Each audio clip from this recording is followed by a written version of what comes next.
আজ ৮ই ডিসেম্বর ২০২৫ মধ্যপ্রাচ্যের আজকের এই প্রতিবেদনে আপনারা দেখবেন গাজার ক্রসিংগুলো নিয়ে মিশর কি ইসরায়েলের সামনে সবচেয়ে কঠিন শর্ত রেখেছে। আন্তর্জাতিক বাহিনী ছাড়া গাজায় যুদ্ধবিরতির দ্বিতীয় পর্ব কি এখন অসম্ভব।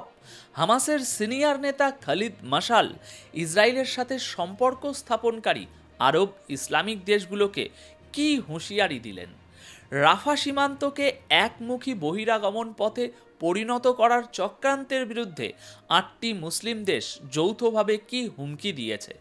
তুরস্কের নতুন ফর্মুলা গাজার শাসন ব্যবস্থায় কি নিরস্ত্রীকরণের চাবিকাঠি হতে পারে, এবং ইরান তার অবস্থান স্পষ্ট করেছে।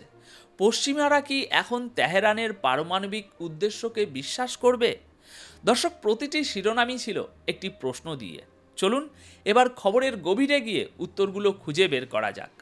দর্শক, মিশর ইসরায়েলকে কড়া ভাষায় হুঁশিয়ারি দিয়ে বলেছে যে গাজায় সমস্ত ক্রসিং খুলে দাও এবং সাহায্য বন্ধ করার এই খেলা বন্ধ করো। এটা একটা কঠোর সতর্ক বার্তা।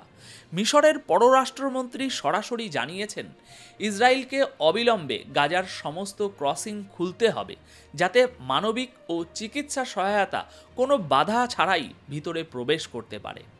এই সতর্ক বার্তার পিছনে একটি বিরাট কারণ এবং একটি বিরাট বড় খেলাও আছে। খবরটা ভালো করে বুঝুন। মিশরের পক্ষ থেকে সাফ জানানো হয়েছে যে রাফা ক্রসিং কোনোভাবেই বাস্তুচ্যুতির দরজা হয়ে উঠবে না। অর্থাৎ এই সীমান্ত দিয়ে কোনো ফিলিস্তিনিকে জোর করে বের করে দিতে দেওয়া হবে না। মিশর কঠোরভাবে বলেছে, আমরা কাউকে তাদের মাটি থেকে উচ্ছেদ করে বাইরে ফেলে দেওয়ার পথ হতে দেব না। এরপর মিশর যা বলেছে তা এক অসাধারণ ঘোষণা। মিশর স্পষ্ট করে দিয়েছে যে গাজা মিশর চালাবে না, গাজার উপর মিশরের শাসন হবে না, কোনো ব্যবস্থা চাপিয়ে দেবে না মিশর, বা নিজের ইচ্ছে মতো কাউকে ক্ষমতায় বসাবে না। এমনকি মিশর এটাও বলেছে যে অন্য কোনো দেশকেও গাজার উপর নিয়ন্ত্রণ প্রতিষ্ঠা করতে দেওয়া হবে না। এটা একটা বড় ঘোষণা, এবং সবচেয়ে গুরুত্বপূর্ণ কথা হলো ইসরায়েল নিরাপত্তা তখনই পাবে যখন ফিলিস্তিনিদের একটি পৃথক রাষ্ট্রকে স্বীকৃতি দেওয়া হবে। অর্থাৎ যতক্ষণ পর্যন্ত একটি স্বাধীন ফিলিস্তিনি রাষ্ট্র গঠিত না হচ্ছে ততক্ষণ ইসরায়েলও সুরক্ষিত থাকতে পারবে না। মিশর এই কথা স্পষ্ট করে দিয়েছে। মিশরের অবস্থান একদম পরিষ্কার এবং কঠোর, যা বলছে যে আমরা ফিলিস্তিনিদের তাদের নিজেদের ঘরে টিকিয়ে রাখার জন্য সব রকম চেষ্টা করব। আর যখন সব রকম চেষ্টার কথা আসে তখন বুঝে নিতে হবে যে সব কিছুই করা হবে। গাজার ভবিষ্যৎ কোনো বাইরের শক্তির দ্বারা নয়, বরং ফিলিস্তিনিরাই নির্ধারণ করবে। এটাই মিশরের সম্পূর্ণ বার্তা। আসলে এটা ইসরায়েলের পাশাপাশি আমেরিকার জন্যও একটা বার্তা, যারা প্রাক্তন ব্রিটিশ প্রধানমন্ত্রী টনি ব্লেয়ারের মাধ্যমে গাজাকে নিজের মুঠোয় রাখতে চায়। আসল চক্রান্তটা কি জানেন? ইসরায়েল ফিলিস্তিনিদের বলেছে, যাও মিশরে গিয়ে চিকিৎসা করাও, কিন্তু ফেরার কোনো পথ রাখছে না। এই কারণেই মিশর বলছে যে রাফা সীমান্তকে আমরা বাস্তুচ্যুতির দরজা হতে দেব না। দুদিক থেকেই মানুষ যাতায়াত করতে থাকবে, তবেই এই কথা এগোবে। এবার দ্বিতীয় গুরুত্বপূর্ণ খবরটি শুনুন। এখানেও মিশর এবং গাজার প্রসঙ্গ রয়েছে। মিশর গাজায় অবিলম্বে আন্তর্জাতিক বাহিনী মোতায়েনের দাবি তুলেছে।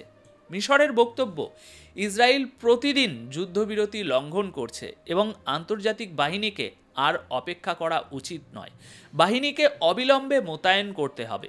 মিশরের পররাষ্ট্রমন্ত্রী বদর আবদেল আতি গতকাল রাতে পরিষ্কারভাবে বলেছেন যে আন্তর্জাতিক যুদ্ধবিরতি পর্যবেক্ষণকারী বাহিনীকে আর দেরি না করে অবিলম্বে গাজায় নামাতে হবে।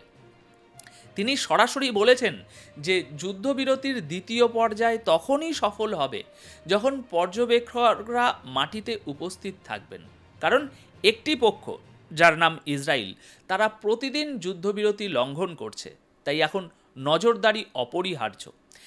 মিশরের এই বিবৃতি এমন সময়ে এসেছে যখন গাজায় যুদ্ধবিরতি থাকা সত্ত্বেও ক্রমাগত গোলাগুলি এবং যুদ্ধবিরতি লঙ্ঘনের ঘটনা বাড়ছে।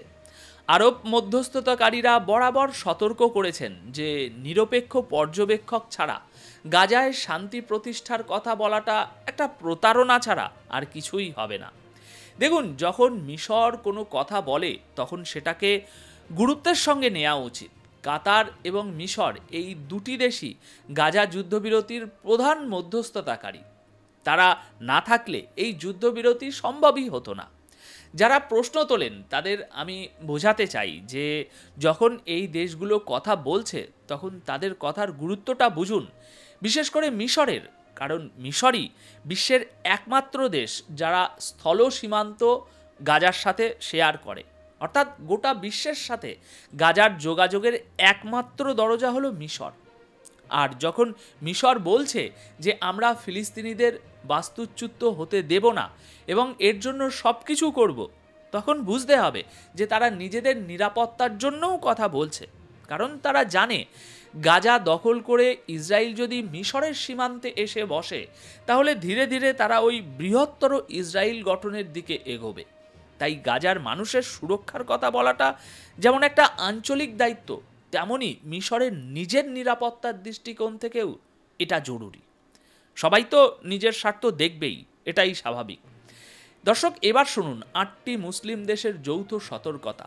গাজার সবচেয়ে গুরুত্বপূর্ণ মধ্যস্থতাকারী দেশ মিশর ও কাতার এবার সরাসরি সতর্কতা জারি করেছে।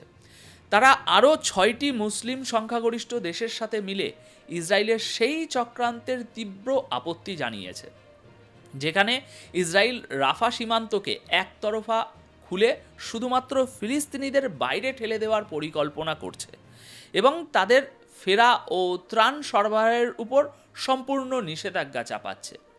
মিশর, ইন্দোনেশিয়া, জর্ডান, পাকিস্তান, কাতার, সৌদি আরব, তুরস্ক এবং সংযুক্ত আরব আমিরাত, এই 8টি দেশের পররাষ্ট্রমন্ত্রীরা একটি যৌথ বিবৃতিতে বলেছেন যে এই পরিকল্পনা গভীর উদ্বেগের কারণ। এই সমস্ত দেশের স্পষ্ট বক্তব্য, ইসরায়েল দ্বারা সৃষ্ট 2 বছরের ধ্বংসযজ্ঞ এবং যুদ্ধবিরতির শত শত লঙ্ঘনের মাঝে রাফাকে একটা একমুখী নিষ্কাশন গেটে পরিণত করার চেষ্টা কোনোভাবেই গ্রহণযোগ্য নয়। এই 8টি আরব ও মুসলিম দেশের পররাষ্ট্রমন্ত্রীরা নিজ নিজ দেশের পক্ষ থেকে হুঁশিয়ারি দিয়ে বলেছেন যে ফিলিস্তিনিদের তাদের ঘর থেকে বের করে সীমান্তের ওপারে ছেড়ে দেওয়া এবং সাহায্য বন্ধ করে দেওয়া কোনো সীমান্ত ব্যবস্থাপনা নয়, বরং এটি সরাসরি জাতিগত নির্মূল করার একটা প্রচেষ্টা। এদিকে তুরস্ক পরিষ্কার করে দিয়েছে গাজার শাসন ব্যবস্থা আগে, নিরস্ত্রকরণ পরে। তুরস্কের পররাষ্ট্রমন্ত্রী হাকান ফিদান দোহা ফোরামে সাংবাদিকদের দেওয়া এক সাক্ষাৎকারে বলেন যে যদি আমেরিকার প্ল্যানকে তারা পরবর্তী পর্যায়ে এগিয়ে না নিয়ে যায় তবে এটি আমেরিকা এবং সমগ্র বিশ্বের জন্য একটি বড় ব্যর্থতা হবে।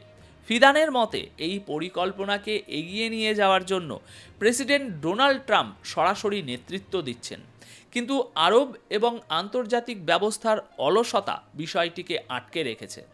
ফিদান স্পষ্ট বলেন যে হামাস তখনই নিরস্ত্রকরণে রাজি হবে যখন গাজায় একটি বিশ্বাসযোগ্য, শক্তিশালী এবং কার্যকর ফিলিস্তিনি বেসামরিক প্রশাসন প্রতিষ্ঠিত হবে।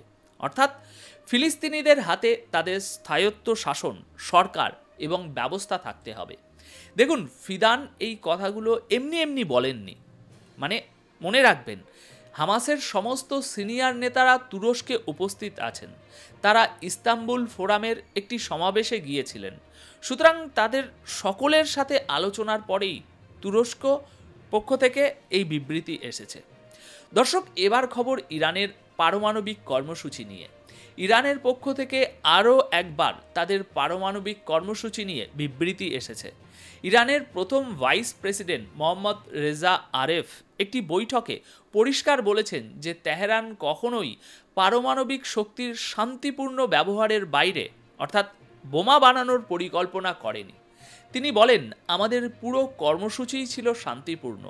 আমরা শুধু ওষুধ এবং চিকিৎসা সংক্রান্ত গবেষণার জন্য এটা ব্যবহার করতে চেয়েছিলাম। আরেফ বলেন, ইরান গত কয়েক দশক ধরে বারবার প্রমাণ করেছে যে আমাদের পারমাণবিক কর্মসূচি শুধুমাত্র শান্তিপূর্ণ উদ্দেশ্যের জন্য।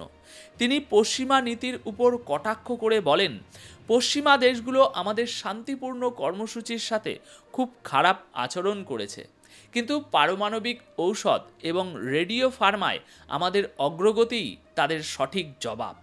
শেষে তিনি সরাসরি বলেন, আজ বিশ্ব বুঝতে পেরেছে যে ইরান পারমাণবিক শক্তির শুধুমাত্র শান্তিপূর্ণ সুবিধাই চায়। অশান্তিপূর্ণ কাজের কোনো স্থান আমাদের নীতিতে নেই। অনেক অনেক ধন্যবাদ। ভালো থাকবেন, সুস্থ থাকবেন।